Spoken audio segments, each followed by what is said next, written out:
Imaginez avoir la silhouette la plus esthétique de l'histoire, une vie pleine de luxe et l'admiration des gens. Cependant, peu savaient que ce qui semblait si bien à l'extérieur était en réalité une lutte intérieure entre la vie et la mort. La vie de Flex Wheeler a été marquée par la dépression, reconnaissant qu'il n'était jamais satisfait de son physique. Et le prix de cette vie était la dépression, des problèmes réels très graves et une douleur qu'il a qualifiée d'insupportable. À tel point que le jour où il a dû subir une amputation de sa jambe, lui qui avait rivalisé avec Ronnie Coleman pour la taille de ses jambes, dirait qu'il a trouvé la paix dans une opération qui lui a complètement changé la vie. Comment affronter la vie lorsque le corps qui vous définissait devient le plus grand rappel de ce que vous avez perdu?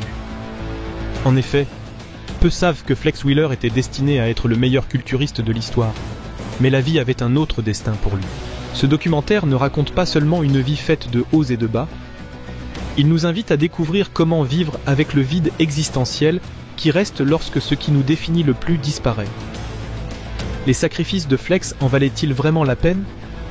Eh bien, on va le découvrir.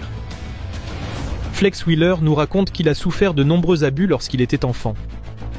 Il raconte que des pensées autodestructrices hantaient son esprit. Les abus qu'il a subis de la part de sa famille l'ont poussé à s'isoler dans le sport, plus particulièrement dans la flexibilité qu'il a acquise grâce aux arts martiaux, ce qui lui a valu son surnom de Flex Wheel.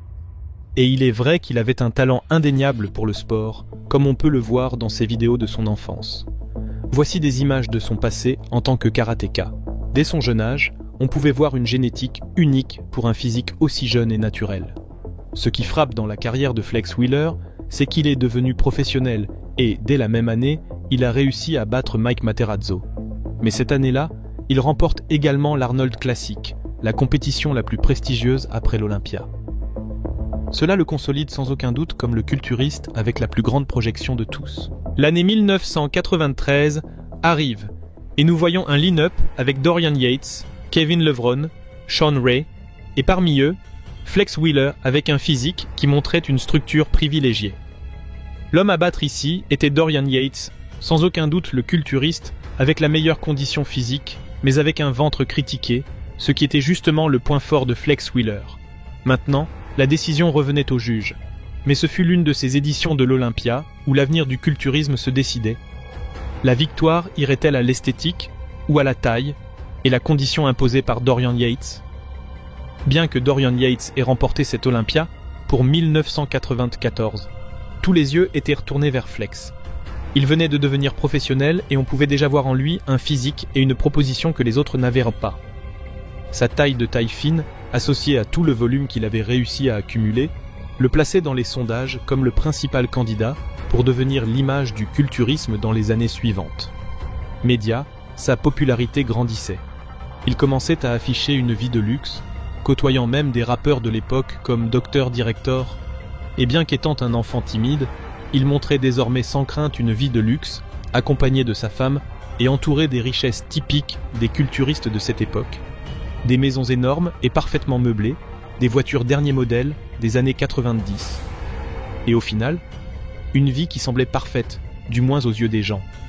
L'Olympia de 1994 arrive, et on pourrait dire que le scénario était préétabli. Il était logique que Dorian se confronte à nouveau à Flex Wheeler, mais dans ce line-up, Flex n'était nulle part. Et cette fois-ci, cela pourrait être la chance en or pour Flex, car Dorian Yates arrivait avec une version de lui-même que beaucoup se souviendront à cause de son bras blessé. Pourtant, Flex Wheeler ne devait pas penser à ça. Cette année-là devait être son Mr. Olympia, mais il luttait entre la vie et la mort. Voici les images de l'état dans lequel était restée la Mercedes que conduisait Flex Wheeler lors de cette nuit d'août 1994, alors qu'il revenait d'une réunion avec le rappeur Dr. Director. C'est ainsi que s'est retrouvée la situation compliquée de Flex Wheeler, qui prévoyait cette année-là de concourir au Mr. Olympia, étant le grand favori. Flex nous raconte comment il s'est brisé le cou en 2 endroits différents, et qu'à peine sorti de l'opération, il restait à regarder le plafond, pensant que tout était fini, qu'il avait tout perdu. Il était culturiste, il vivait de son image. Désormais sans cela, ses sponsors et tous ses contrats seraient rompus. Toutes ses voitures, ce qui finançait son mode de vie, tout était perdu. Et pour couronner le tout, il raconte que sa plus grande erreur fut d'assister au Mr. Olympia 1994 depuis le public, voyant tous ses rivaux s'affronter pendant qu'il était là, assis, pour une raison sans rapport avec le sport. Cependant, si l'histoire de Flex Wheeler est unique, c'est parce qu'en 1995, il est invité à l'Ironman Pro et se présente avec ce physique. Les médecins lui avaient pourtant dit que le culturisme était hors de question, qu'il ne devait plus concourir ni se préparer, car son corps ne supporterait pas un tel niveau d'exigence. Il est difficile de savoir à quel point cela a influé sur ses problèmes de santé ultérieurs, bien plus tard dans sa vie. Mais une chose est sûre, Flex a ignoré les conseils des médecins. Il a poursuivi sa carrière de culturiste. Et à peine un an plus tard, il remportait ce championnat professionnel et se préparait déjà pour un nouveau Mister Olympia, avec une attitude renouvelée. En 1995, le Mister Olympia fut disputé entre Kevin Levrone, Dorian Yates à nouveau et Shawn Ray. Flex Wheeler dut se contenter d'une 8e place et d'une 2e place à l'Arnold Classic de la même année.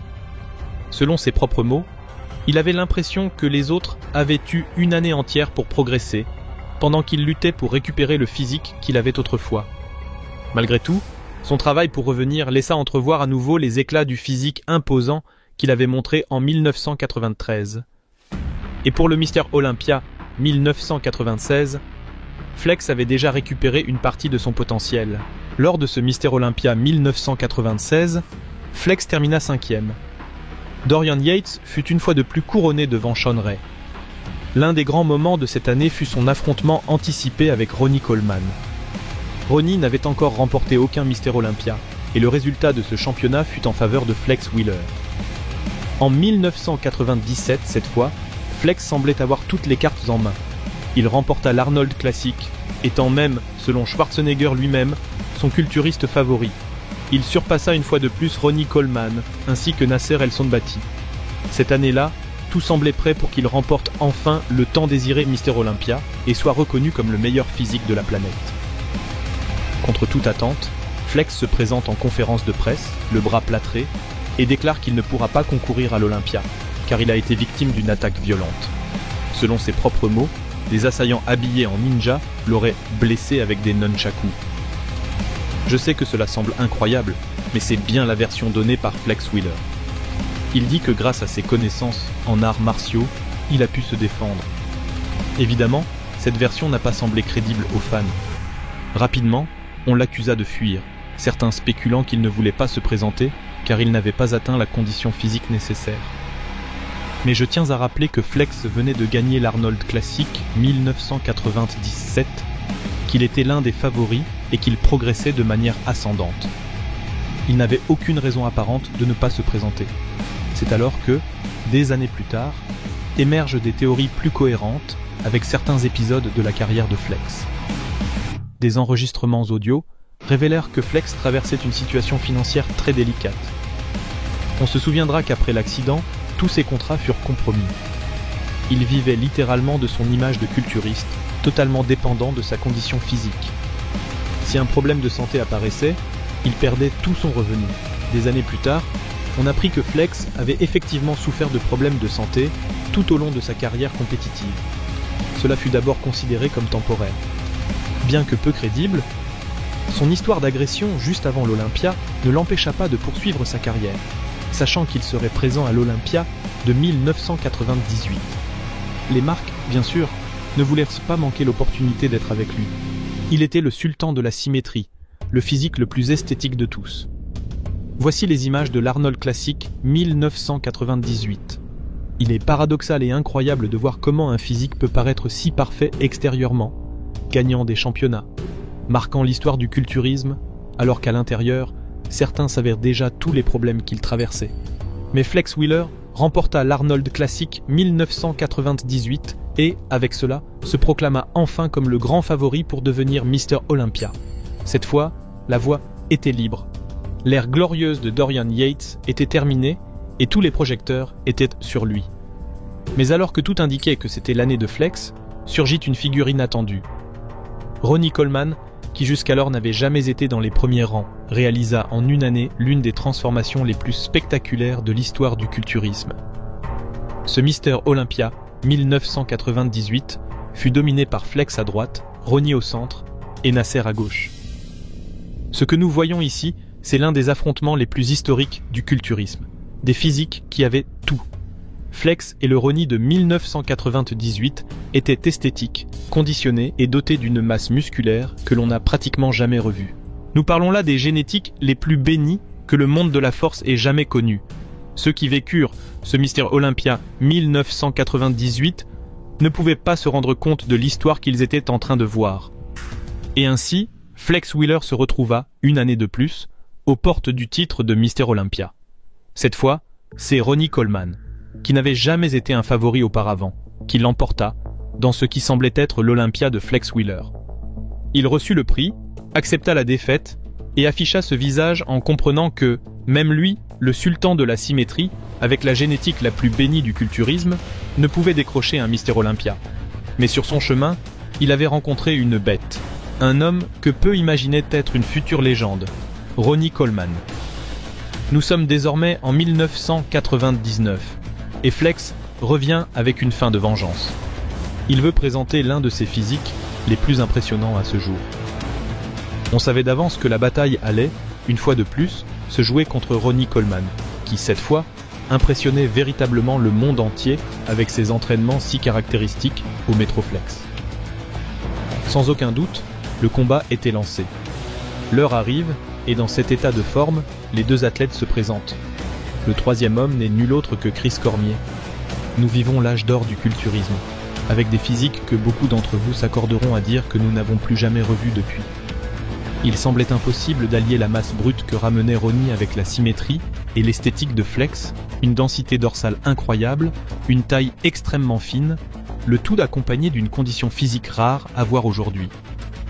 Lors des poses individuelles, ce que nous voyons chez Flexer, ce sont peut-être les meilleures physiques jamais présentées. Ces images de 1999 sont aujourd'hui disponibles en bien meilleure qualité. Mais ce qui comptait alors, c'était enfin d'assister à ce que l'on attendait depuis 1 an, la revanche de Flex. Ou bien allait-il encore être battu par un autre culturiste pour la 3e fois consécutive? Flex perd à nouveau. Mais cette année-là, sa réaction fut différente. La frustration prit le dessus et il montra son désaccord face à la décision des juges, déclarant qu'il était le véritable vainqueur de cette compétition. Et avec ce visage fermé, il ne pouvait accepter le verdict. Il félicita tout de même Ronnie Coleman, mais repartit en affirmant qu'il était le numéro 1. Cependant, ce soir-là, le numéro 1 pour les juges n'était pas Flex, mais bien Ronnie Coleman, qui remportait son 2e Mr Olympia sur les 8 qu'il gagnerait au total.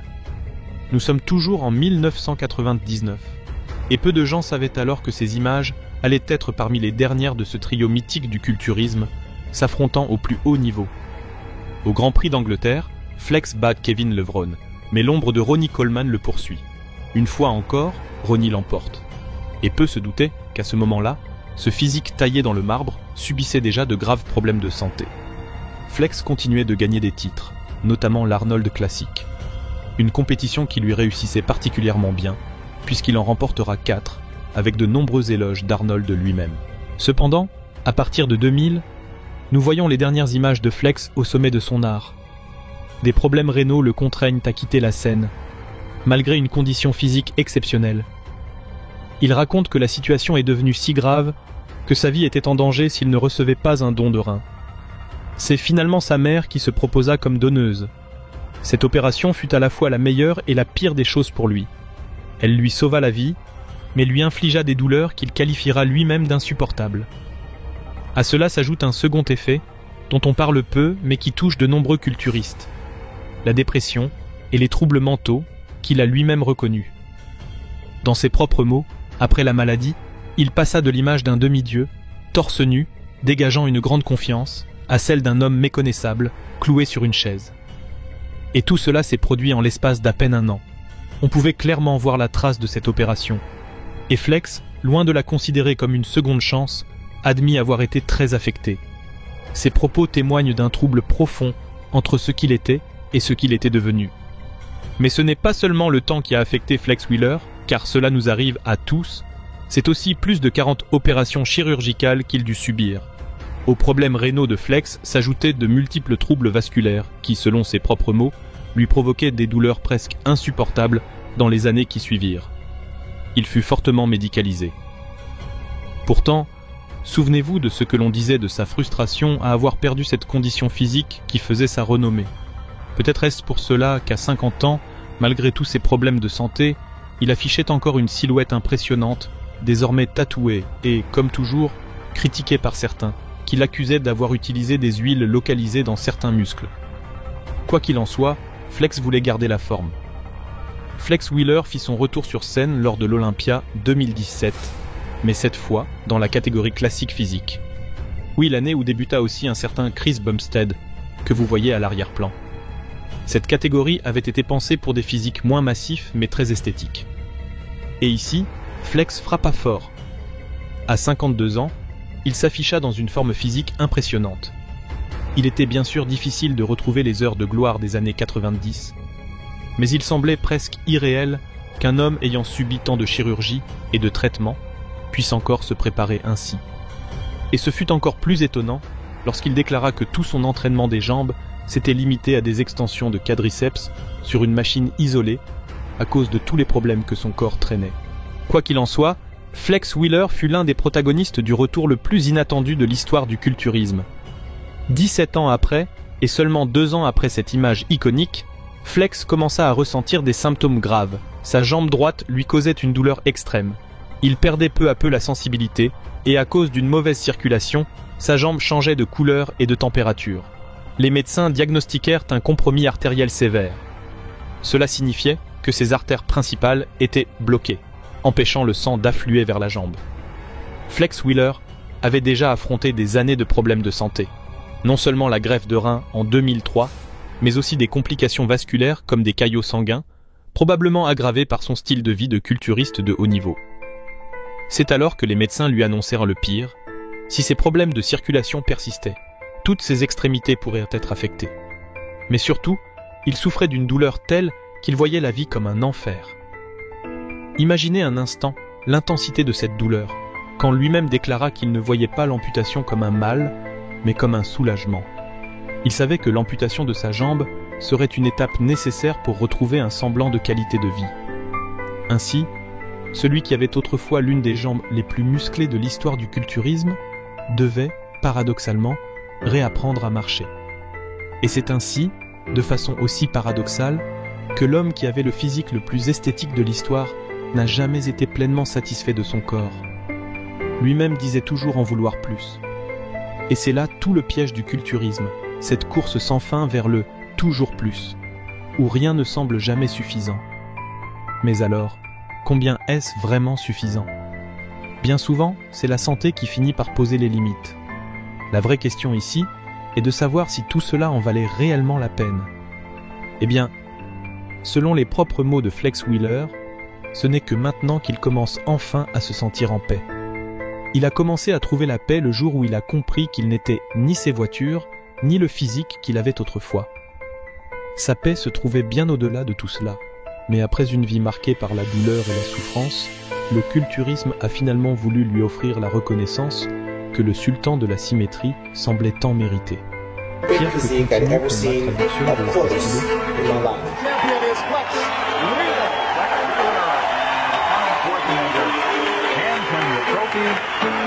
I know what it takes to get big, and this guy was big. And I've always wondered to myself, how can a bodybuilder look like that? I couldn't believe the shape. The physique on that guy was unreal.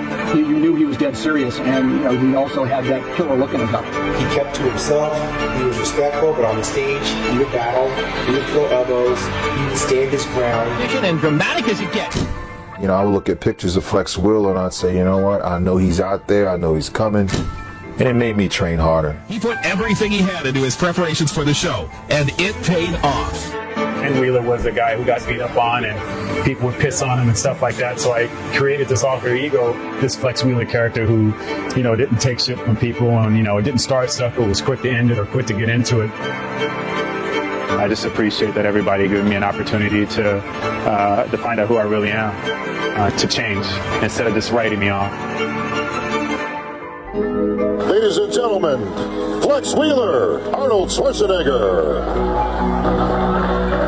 But I told him many times, I mean, you won 4 Arnold Classics. They always considered you one of the greatest champions of all time. They had the symmetry, the size, and the most fantastic posing routine. You've done an extraordinary job, and that's why you get this Lifetime Achievement Award for all the great things that you've done for bodybuilding. Thank you very much for your great service.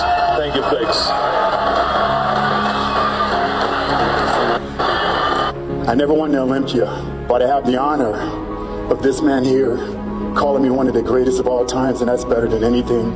To have the recognition. I don't want any of you guys to feel sorry for me for anything that I've done or went through or going through or will go through, because without every one of those steps, I would not be here standing on stage with you. It's made me the man that I am. Everything that I've done wrong, everything that I've done right, all of it led me to the man that I am, and I'm thankful for all of it. So I take pleasure in my weaknesses, in my insults, in my hardship. I suffer for the Lord. For I am weak, He's strong. Thank you so much. I appreciate all of you guys. God bless all of you.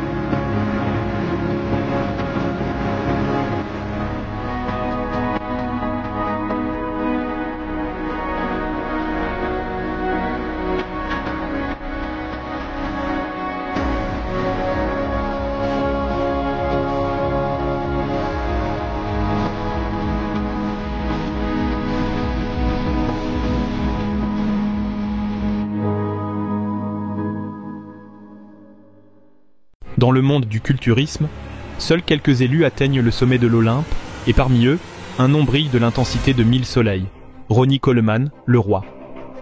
Il a conquis le titre de Mister Olympia 8 fois consécutives, un exploit que personne n'a encore réussi à égaler.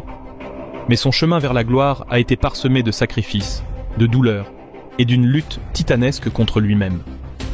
Aujourd'hui, nous allons démêler la légende de Ronnie Coleman, de ses débuts modestes à son ascension fulgurante et à sa chute controversée, de policier à gladiateur.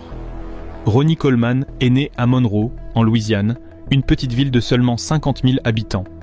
Le football américain était la religion à Monroe. Et Ronnie, avec son physique imposant et ses 1,88 m, était un joueur naturel. Il était une star de l'équipe de son école, Monroe High School, et beaucoup prédisaient un avenir brillant pour lui dans la NFL. Son talent sur le terrain était évident. Il était rapide, fort et avait une grande capacité à lire le jeu. Ses coéquipiers l'admiraient pour son leadership et sa détermination.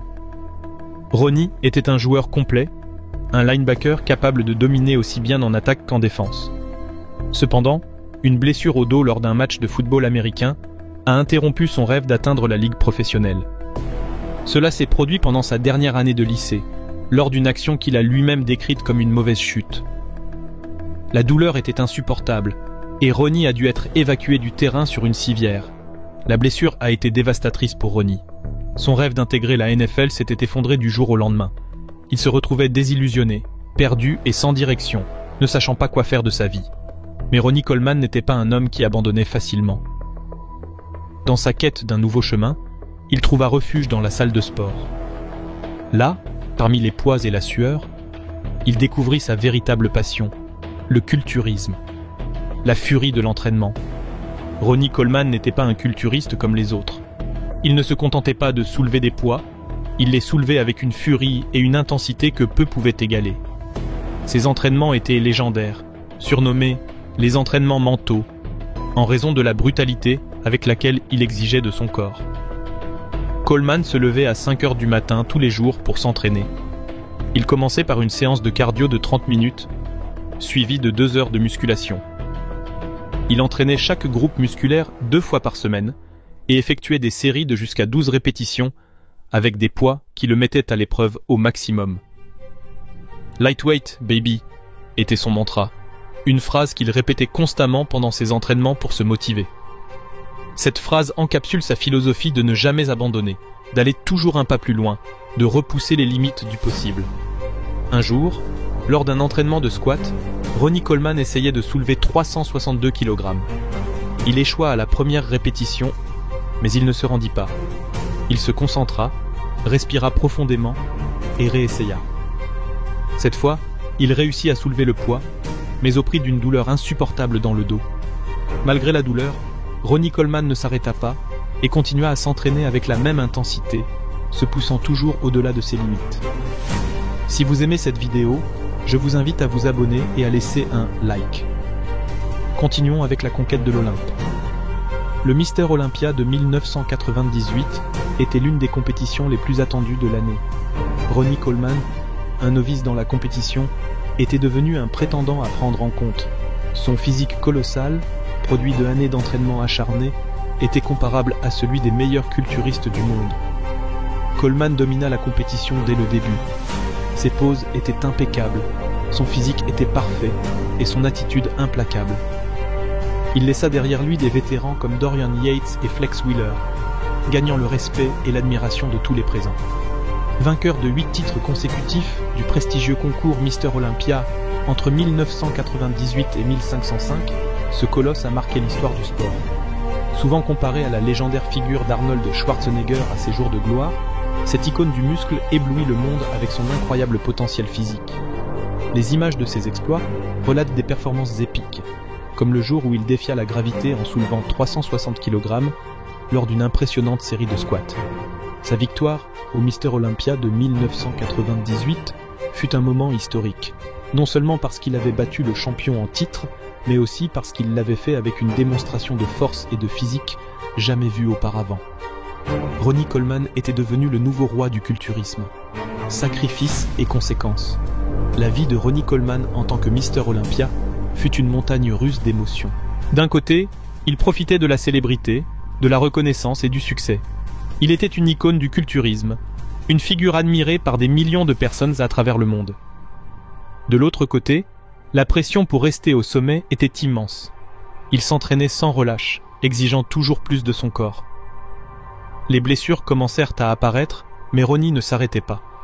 Il continuait à s'entraîner avec la même intensité, ignorant les signaux d'alarme que son corps lui envoyait. Les conséquences ne tardèrent pas à arriver. En 2006, Ronnie Coleman subit une opération pour réparer une hernie discale. L'opération fut un succès, mais la douleur persistait. Malgré les blessures et la douleur, Coleman ne se rendit pas. Il participa au Mister Olympia de 2007, mais son physique n'était plus le même. La chute du roi.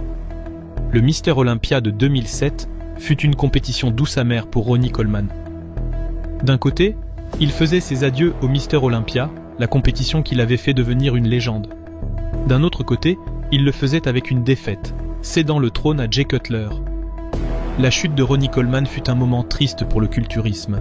Le roi était tombé, laissant un vide dans le sport. Cependant, son héritage demeure vivant. Son histoire de lutte, de détermination et de passion pour le culturisme continue d'inspirer des milliers de personnes dans le monde entier. Santé et avenir. Son activité lui a causé divers problèmes de santé, l'amenant à subir une série de chirurgies ces dernières années, dont 2 remplacements de hanches et plusieurs opérations du dos. Une carrière qui exigea un effort maximal pendant 17 ans a entraîné une usure logique. Depuis sa retraite, il a subi les interventions suivantes: décompression des disques, fusion des disques du cou, remplacement de la hanche gauche nécessitant 2 vis, remplacement de la hanche droite nécessitant 4 vis et fusion des disques. En février 2019, des neurochirurgiens lui ont implanté 6 vis en titane durci dans son dos endommagé, un processus qui a duré 11 heures. Après une année 2017 sans intervention, il dut subir une nouvelle opération qui ne se déroula pas comme prévu, nécessitant une correction. L'héritage. Malgré les adversités, ce colosse ne perd ni espoir ni détermination. Chaque opération est suivie de longues réhabilitations, mais son désir de retourner à la salle de sport et de rester en forme reste intact. Les muscles ont de la mémoire, affirme-t-il avec confiance. Loin de prendre sa retraite complètement, le géant se consacre désormais à des démonstrations et des séminaires dans le monde entier. Et depuis 2010, il commercialise sa propre marque de suppléments sous le nom de Ronnie Coleman Signature Series. Les séquelles physiques ne lui font pas regretter son parcours. Et lorsqu'on lui demande s'il referait tout depuis le début, sa réponse est un « sans hésiter, ça en valait la peine ». Mais il aurait fait les choses différemment. J'aurais encore plus durci mes entraînements et j'aurais fait les 4 répétitions de squat avec les 360 kg. Dans son histoire, ce héros a montré que la bataille ne se termine pas lorsqu'on quitte la scène, mais qu'elle continue à chaque défi de la vie. Ronnie Coleman n'est pas seulement un culturiste, c'est un symbole de lutte, de détermination et de passion. Son histoire nous enseigne que le succès ne s'obtient pas sans effort, que les sacrifices sont nécessaires pour atteindre la grandeur, et que la passion pour ce que nous faisons est le moteur qui nous pousse à aller de l'avant. Dans une interview, Ronnie Coleman a dit « Peu importe ce que vous faites dans la vie, si vous ne le faites pas avec passion, ça ne vaut pas la peine d'être fait. » Ces mots résument la philosophie de vie de Coleman, une philosophie qui a inspiré des milliers de personnes à poursuivre leurs rêves et à se battre pour leurs objectifs. L'histoire de Ronnie Coleman est une montagne russe d'émotions. Triomphe, sacrifice, douleur et rédemption. C'est une histoire qui nous rappelle que le chemin vers le sommet est semé d'embûches, mais que la récompense pour ceux qui persévèrent est éternelle. Ronnie Coleman n'est pas seulement un culturiste, c'est une légende. Son héritage continuera d'inspirer les générations futures à poursuivre leurs rêves avec passion, détermination et sacrifice. À la prochaine, amis, et souvenez-vous,